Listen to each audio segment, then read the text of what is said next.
You're listening to Design Between the Lines, the only design and home furnishings podcast where we talk with the movers and shakers, industry innovators, and lifetime legends of the home furnishings industry. It's here that I get a chance to sit and chat with the influencers shaping the industry into what it is today, and to learn a little bit more about life in their world. Marketing and branding guru Brent Smith of Brent Smith Group has over 25 years experience in both the U.S. and Asia. After creating high-end retail experiences in Tokyo and becoming the brand general manager for MAC Cosmetics, a division of Estee Lauder, Brent began his foray into branding furniture and interior design product.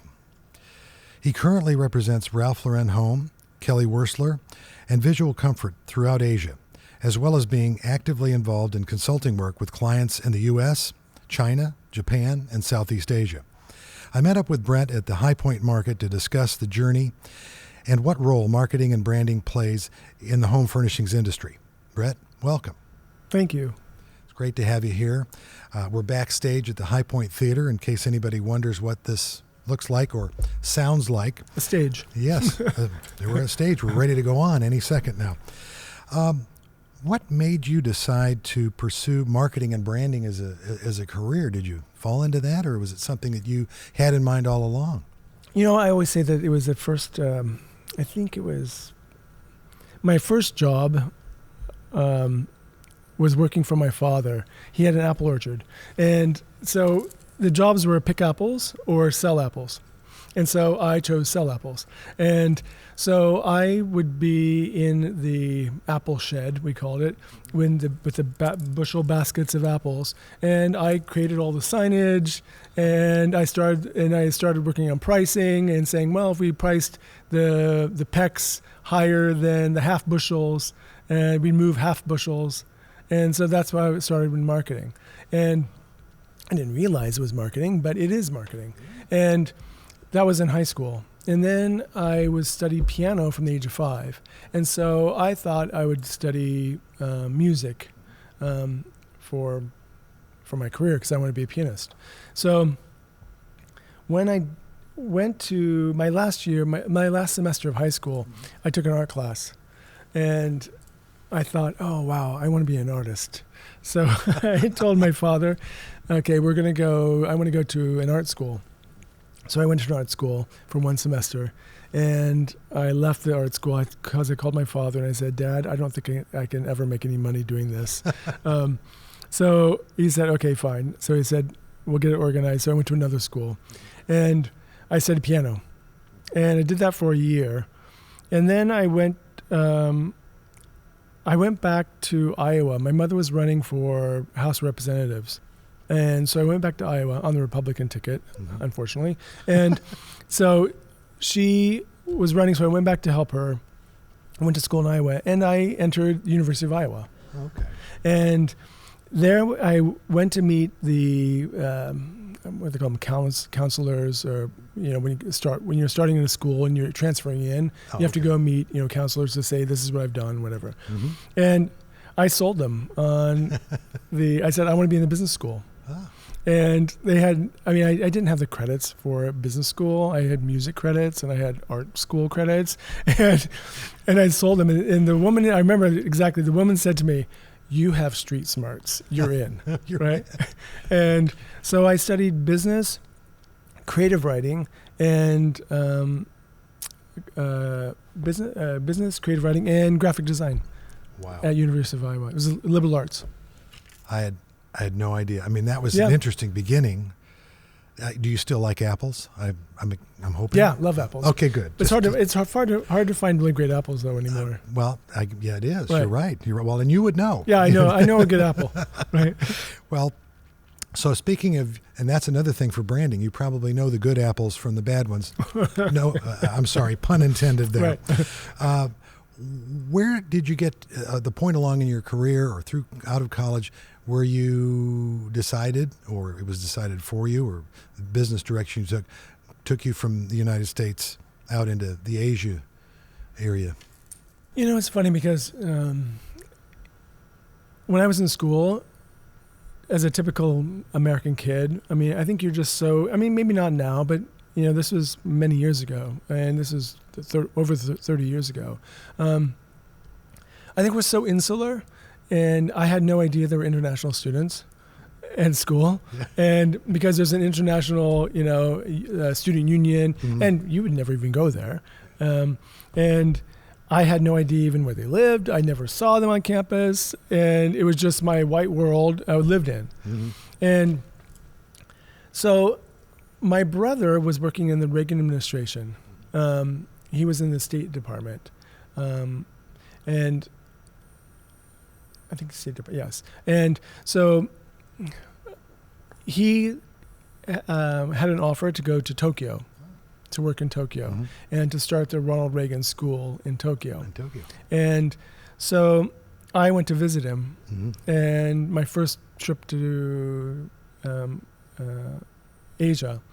And that was your first time going? My first time in Japan. Okay. Right, and it was the most amazing experience, and my eyes were completely open. I mean, to see this, because I had no idea what to expect, and to see this, and this was 1990, right?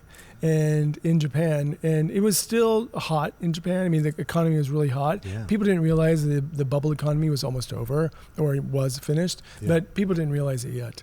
For a couple more years, it was still going on. And so here I am, this 21, 22-year-old kid, and in Japan, and we're going from party to party on people's yachts in Tokyo Bay, drinking Dom Perignon, and this. I'm a kid from Iowa. I'm like, oh my God, there's nothing better, right? Yeah. I mean, I would say so. If that's your first experience, wow. Yeah, that's my first experience, right? Yeah. And so I said to myself, wow, okay, I want to stay here, right?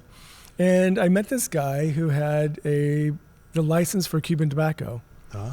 And so we met, and he asked me to come and start a cigar business with him. And so I started a business called the Cigar Club in Tokyo, and it still exists today. There are many branches now. Oh, many branches. Oh, so it's really kind of even expanded. Yeah. And their 25th anniversary is on November 8th. I'm going to go to it. Well, you should, And that's where I got my education. And I believe that's where I was really, the people that I met were so influential in my life, but also influential in the world. I mean, I was smoking cigars with Michael Jordan, and Jerry Bruckheimer would buy cigars from me. I mean, on and on the list of people, because Cuban cigars were not available in America. Oh, that's right. And so, and business everything was happening in Tokyo. So everybody was going through Tokyo for business. And so they'd all come and smoke cigars with me. And it was right next to the American Club. So before they'd have dinner, they'd come and have a cigar, and then they'd go to the American Club for dinner, right? Perfect. Yeah, so the people I met there, and even the Japanese people, not only the foreigners, but even the Japanese people I met at the Cigar Club, I'm still in touch with them.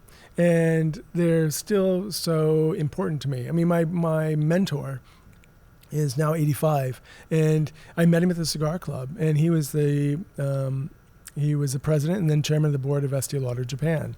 Wow. And so is that what got you kind of into the beauty and so I was in the beauty industry, and the reason I was in the beauty industry was because I was basically hosting events for cigars, because I realized that just to sell cigars is really boring, and to talk about a cigar, it's kind of meaningless.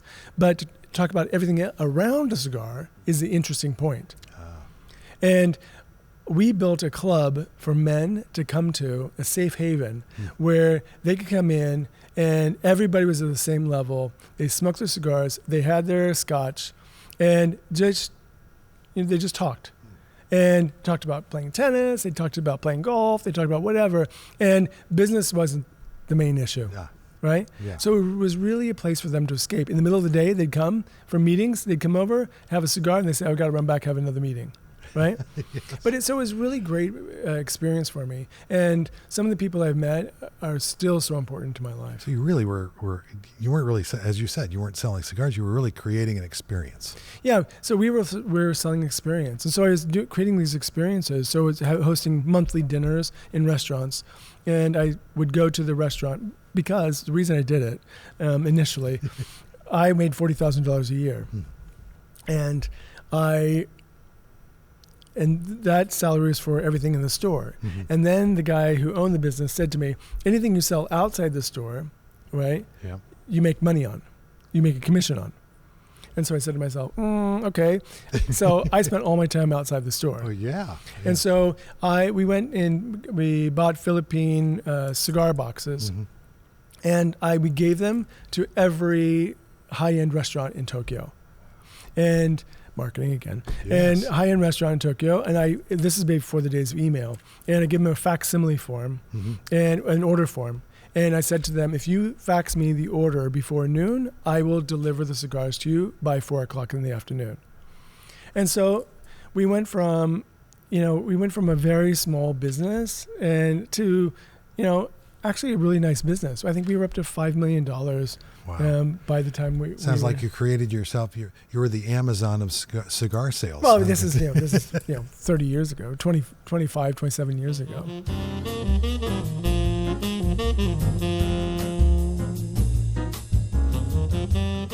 Well, do you know how I got into home furnishings? No, go ahead, tell me.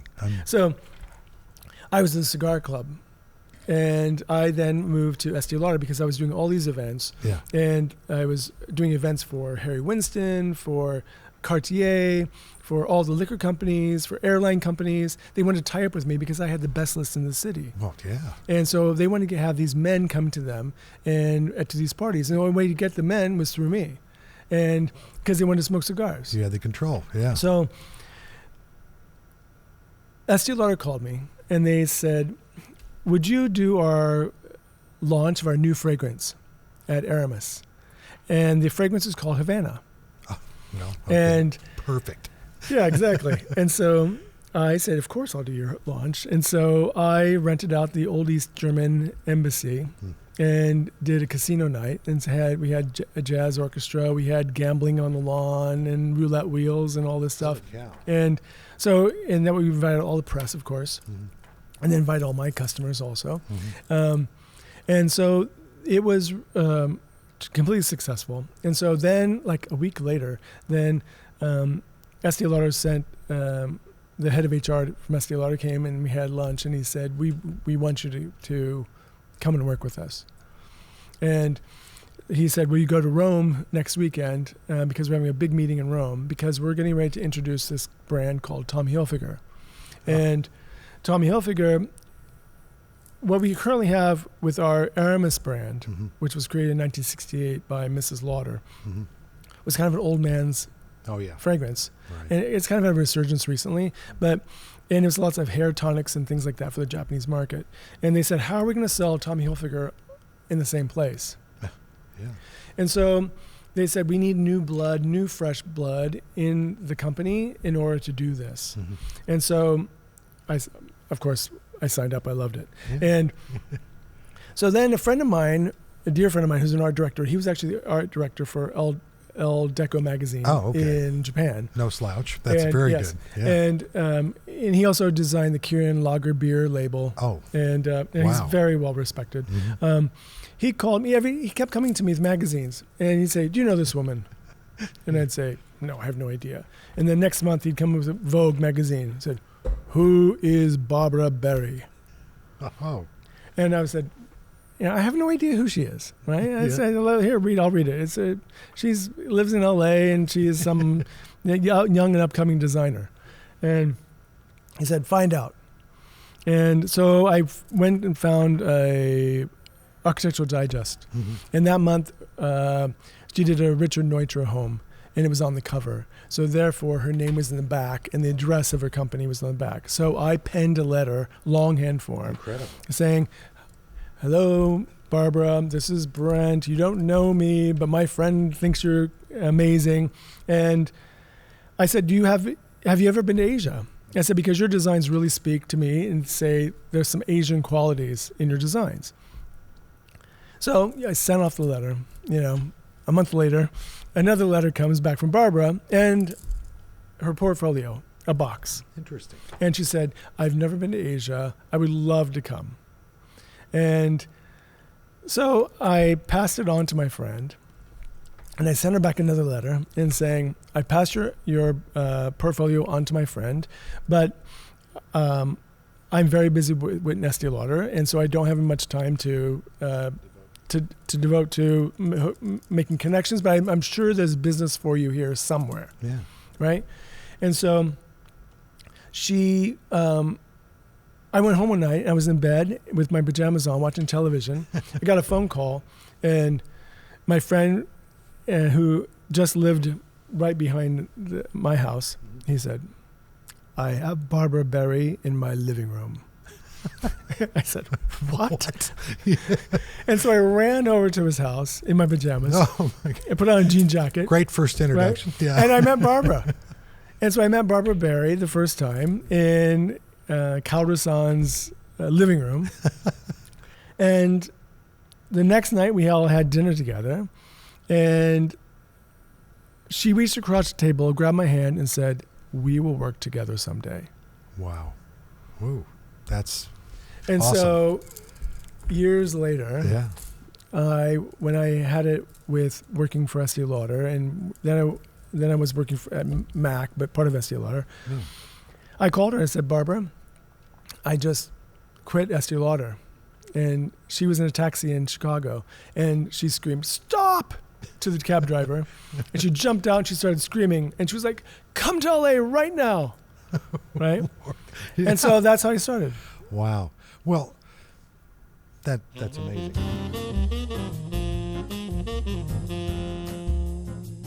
You connected with Barbara Berry, and I want to know, in your mind, is there a difference in branding home furnishings versus other things you've already branded? Yeah, that's interesting because I initially thought there was no difference, right? And so people would ask me that question all the time, and I'd always just say, I'm sorry, I'm just another one that's doing that. No. I mean, because I think that, my stock answer was always, it's all aspiration, right? Oh, good. And, yeah. It doesn't matter what you're selling, it's all aspiration and all that. Mm-hmm. But actually, it's different. And I can honestly tell you now, after being in the home furnishings industry since 2002, it's quite a bit different. But I think that because I understand branding, mm-hmm. because I was trained in a cosmetic corporation, which is probably the best training you'll ever get for branding, mm-hmm. and also besides branding, for business, period. Because you as a business unit manager, you're in charge of the P&Ls, you're in charge of all that stuff. So you have to understand the creative side of the business, and you also have to understand the business side of the business, mm-hmm. right? So I've always considered myself to be that bridge between the two. And that's what's missing in the home furnishings industry. That bridge. And so I decided, after working with Barbara, I moved to Thailand to open the first freestanding Barbara Berry store in the world. And I stayed, and then we opened up 12 more stores of different brands, of Baker, Thomasville, Martha Stewart, Minotti, Bulltop, on and on, all these mm-hmm. different brands. And then I went off and did my own thing in 2012. Mm-hmm. And again, I'm going back to exactly the same thing I thought in the beginning, that it's that bridge. That brands in the home furnishing industry, mm-hmm. there are not many of them, true brands. Yeah. Most of them are manufacturers. Oh, you're right. Right? Mm-hmm. And they think they're a brand, but they don't understand the core basics of branding. And so I saw an opportunity. And I also, when I worked for Estee Lauder, I would also always go to the French embassy in Japan for different events. And I would meet the people from Coleman to Colbert, mm-hmm. and which is an association that drives luxury business mm-hmm. From France in other parts of the world. Mm. And I thought to myself, why doesn't America have this? And we have these commerce people in the mm-hmm. embassies, but they've never helped me once, right? Yeah. And so I'm thinking to myself, I can be that bridge, right? Yeah. I can do it myself. Yeah. And so I set off trying to create a company that acts as an agent for brands, not an agent, but acts as an agency for brands in Asia, because most of the people that in the home furnishings industry don't understand about brand management, and so all they understand is sales. Oh, right, correct. And so it's, you want to be a representative? You want to be a sales rep? Right? I'm like, no, I don't want to be a sales rep, right? Yeah. And then I realized, they don't understand the language of branding. And so I finally just said, okay, yeah, I do want to be the sales rep, right? Yeah. But I also want to be in control of the brand. I want to manage the brand in Asia. And I want to work with your office, your home office, on building your business in Asia. Rather than just opening a bunch of stores or plopping furniture in place in different dealers, right? I want to create a brand, right? Yeah. And so that's what I've been working on. We talked about that link, that bridge earlier, and tell me, give me a short branding 101 lesson for listeners who may want to be that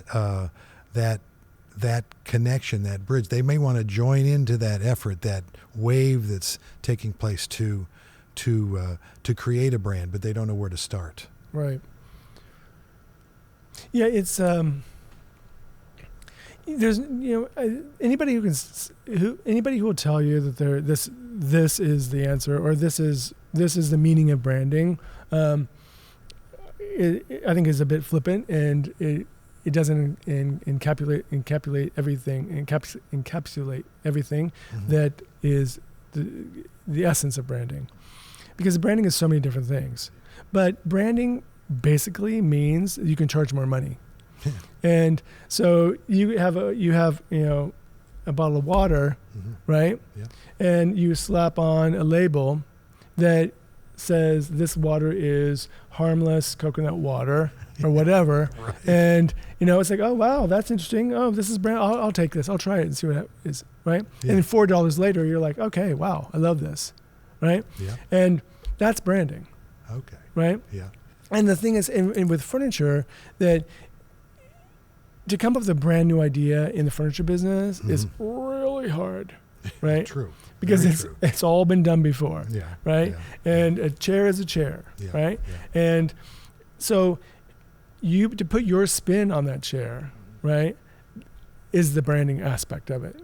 It's almost like I think of shows today that are live shows like The Voice and so forth, and they're singing a song it's a cover from some song that was a big popular hit way back when, but they're putting their spin on it.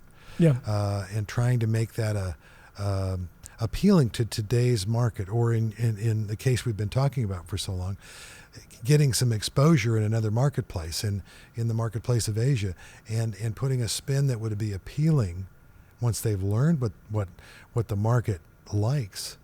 Because as we talked about destinations for tourism and people coming from China, they don't always like what you think they're going to like. Right. They have their own value they apply to luxury now, that we thought it was one way. It's not. It's totally different. Right. So exposure, I guess, is one way. Communicating, visiting, or knowing your market, I guess would be. Yeah. Well, I think I think when you're young and starting out, you don't know what your market is. And I think you have to experience, you have to go out and get exposure and to understand. For example, I thought I understood luxury. I thought I understood great taste. But this year I've opened up a business in the Ralph Lauren business in India. Mm-hmm. Okay. My mind has been blown. India to me now is like, it's everything. I just want to spend as much time as possible in India. The colors, right? And I come from Barbara Berry, and it's beige is everything, right? Yes. And so all of a sudden, all these colors are everywhere, and the beautiful architecture, and the history, and to see the Taj Mahal, right? And you're like, whoa, I didn't understand luxury at all. There's a whole new plane, a whole new thing. And that's what I was saying before about Europe. I'm not really interested in Europe, right? Yeah. Is because that's where we came from. Right? That isn't expanding my knowledge base at all, right? It's just like repeating the same old stuff over and over again, right? Yeah. But to go to a place like India, it's like, okay, it opens your eyes completely, right? And for these young designers, I would encourage them to travel as much as possible, even if it's go to Mexico, right? To try to learn about their culture, right? Yeah. And experience their culture. It's quite different than our culture. Well, yeah, and in learning the culture, you find you learn through osmosis. You learn a little bit of the mechanics of how they influence brands and how brands influence them through their cultural exchange. That taking it all in, that soaking it all in, as you were mentioning, Right. all the locations that blew your mind in India. The same thing. I guess it's becomes part of it. I think that, people always talk about retail is dead and all this stuff, and I've heard people say, brands are dead, and I do think we need to recognize the fact that young people don't place as much weight on brands as what we placed on brands. True. Yeah. And I think that if we're speaking to the young designers, and I think to talk too heavily about brands, I think that it's not giving them the right perspective, because I think that brands have to be organic. Mm-hmm. And if it's not organic, then I think that it's sort of false. And that I think the young people of today, Mm-hmm. when it smacks of fakeness, Yeah. of falsehood, they can sense it right away, Yeah. Yeah. right? Yeah. And I think that that's the most important thing for me. I think that you have to be true, right? And authentic. And that's where you start with your branding.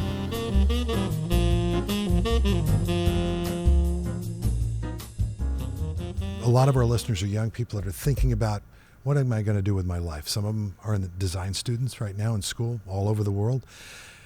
What advice would you give them to think about in terms of, from your perspective in the furniture industry now, after 12 or however many years it's been, more than that, 15 years, Right. To the makers and maker designers and the students that are considering maybe a career in furniture design or furnishings designs, to add into their thinking if they're heading this direction into this industry? Is there anything that you can give them a perspective on? Yeah, I think that exposure is the most important thing. And to travel. Mm-hmm. And you don't have to travel in a luxurious way. It's just take a backpack and go travel Asia. I think that American design has been so focused on Europe. Mm-hmm. And for me, they're missing the boat because Europe has been done. And it's a repetition, constantly repetition of the same forms, again, again, again. Mm-hmm. And I have no interest in Europe, Mm-hmm. right? I mean, I'm European, whatever, it doesn't matter. Yeah. But, from a cultural perspective, I'm not interested in Europe. Mm-hmm. I'm interested in Asia. And I think that Asia, we know, is going to be the biggest market in the world, Mm-hmm. right? China will be the number one economy in the world. Mm-hmm. By 2035, India will be the number 3 or 4 economy in the world. Mm-hmm. By 2050, India will be number 2. Whoa, that's a monumental This is according growth. to the International Monetary Fund. In that respect, and with those numbers kind of facing us,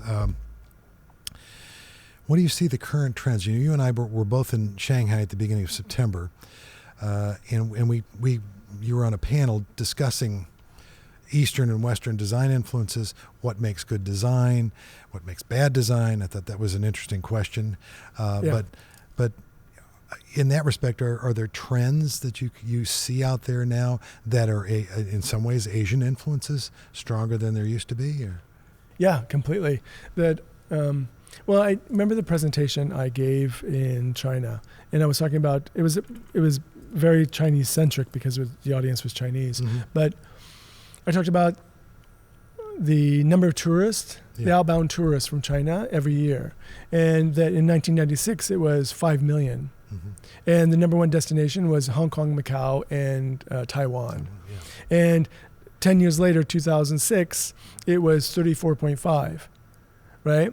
And still the number one the destination was Hong Kong, Macau, Taiwan. But number 4, 5, and 6 was America, France, Italy. 10 years later, 2016, right?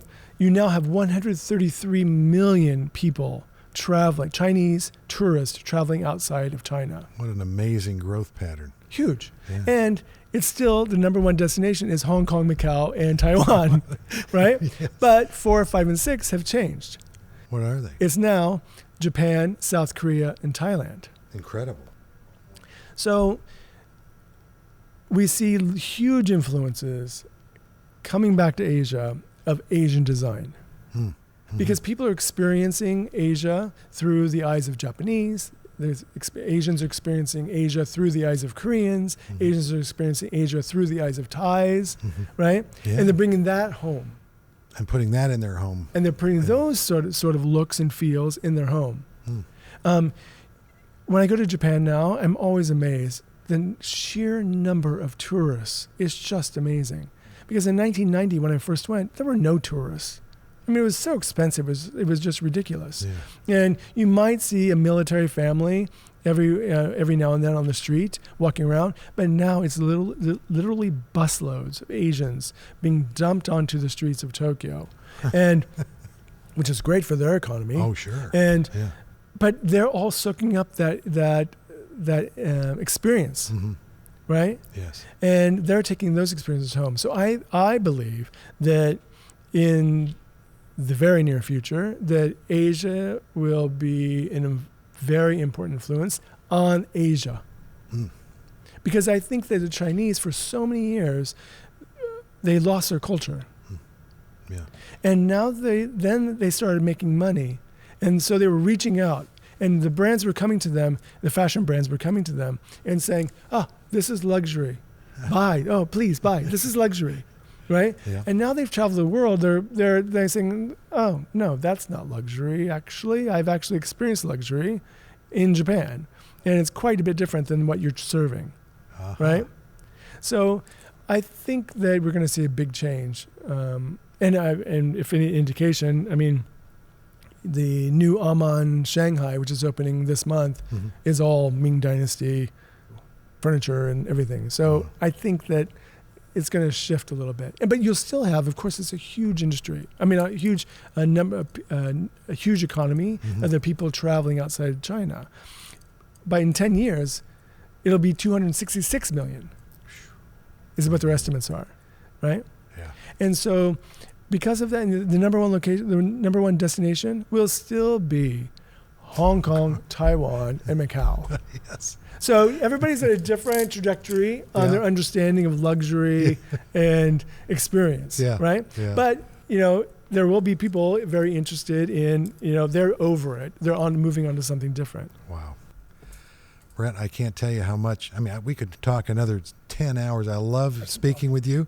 Thank you so much for sharing today your experiences, your foresight into the world of branding and how it applies to furnishings and home furnishings these days with you in that side of the business. I can't thank you enough for being with us today. Thank you, John. Thank you. Design Between the Lines is produced by Element Studio with the American Society of Furniture Designers. We're recorded in High Point, North Carolina. To find videos of these podcasts, be sure to subscribe to the American Society of Furniture Designers YouTube channel. To learn more about ASFD, visit asfd.com. And don't forget to subscribe to hear more industry stories of design between the lines.